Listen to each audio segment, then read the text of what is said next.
Doctors say it was rat urine that made a Bronx man sick and eventually led to his death. Two other people in his neighborhood got sick for the same reason. Tonight, we have new information from the city health department. CBS 2's Hazel Sanchez live in the Grand Concourse section of the Bronx with the story. Hazel.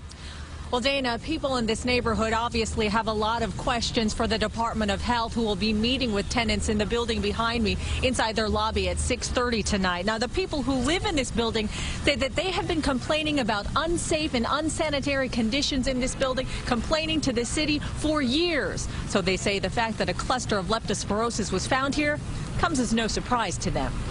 This is not the kind of thing that we see as an epidemic. Words from the Department of Health Commissioner were not enough to bring comfort to tenants living in a Grand Concourse neighborhood where city officials discovered 3 cases of leptospirosis since December.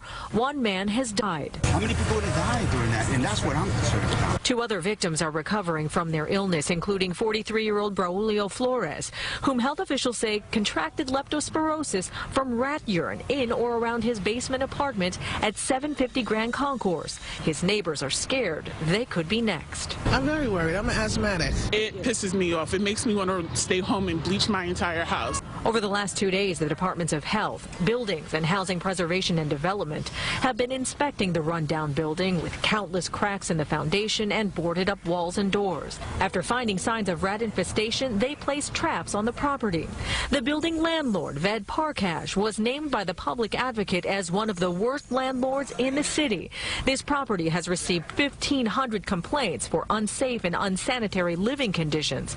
We asked the Department of Housing Preservation and Development why they didn't step in sooner. They say Parkash has worked diligently to correct the problems and currently has 80 open violations. There is obviously more to be done. In this case, we are taking as seriously as all of the other violations. The Department of Health says there have been 26 leptospirosis cases in New York City since 2006.